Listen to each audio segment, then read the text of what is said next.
लातूर शहरामध्ये लिंगायत समाजाला ओबीसीमध्ये आरक्षण द्या या मागणीसाठी महामोर्चा काढण्यात आला।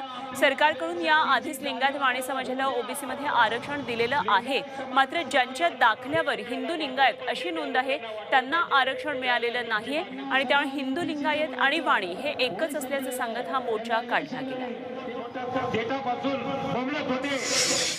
कोरोनाच्या नव्या व्हेरियंटमुळे मुंबई महानगरपालिका अलर्ट झाली आहे। महापालिकेने आता कोरोना आढावा बैठक घेतली। आरोग्य व्यवस्थेला आरटीपीसीआर टेस्ट वाढवण्याच्या आणि ऑक्सिजन बेड्स, आयसीयू आणि इतर यंत्रणा सज्ज ठेवण्याचे आदेश दिले। भाजप आमदार नितेश राणेंनी नाशिकमध्ये पोलिसांना इशारा दिलाय। पोलीस स्टेशनमध्ये इफ्तार पार्टी केली तर पोलीस अधिकाऱ्याला निलंबित करू असा इशारा नितेश राणेंनी दिलाय। शुक्रवारी बसावं, आमच्याकडे येऊ नये। पुण्याच्या ससून रुग्णालयातून शिक्के चोरीला गेले। 14 डिसेंबरला वैद्यकीय अधीक्षक कार्यालयामधून हे शिक्के चोरून त्या आधारे बनावट वैद्यकीय प्रमाणपत्र तयार करण्यात आली आणि या प्रकरणामध्ये बनगार्डन पोलिसांनी प्रकाश मोंडकर आणि सतपाल पवार विरुद्ध गुन्हा दाखल केलाय, तर मोंडकरला पोलिसांनी अटकही केली।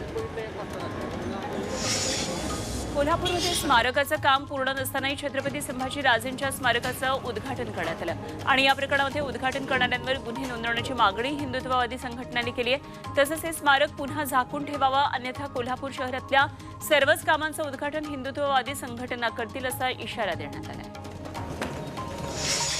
अहमदनगरमध्ये महापालिका प्रशासकीय इमारतीच्या आवारात छत्रपती शिवाजी महाराजांच्या पुतळ्याचं अनावरण करण्यात आलं। 18 फूट उंच चबुतऱ्यावर महाराजांचा 12 फूट उंचीचा पुतळा बसवण्यात आला। यावेळी फटाक्यांची जोरदार आतिषबाजी करण्यात आली।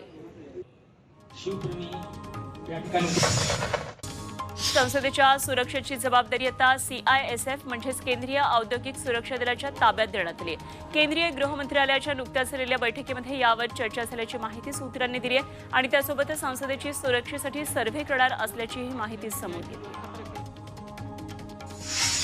संसदेमध्ये गोंधळ प्रकरणामध्ये आणखी 3 खासदारांना निलंबित करण्यात आले। त्यामुळे निलंबित करण्यात आलेल्या खासदारांची संख्या आता 146 झाली आहे। दीपक बैस, जी.के. सुरेश आणि नकुल नाथ या 3 खासदारांना निलंबित करण्यात आले।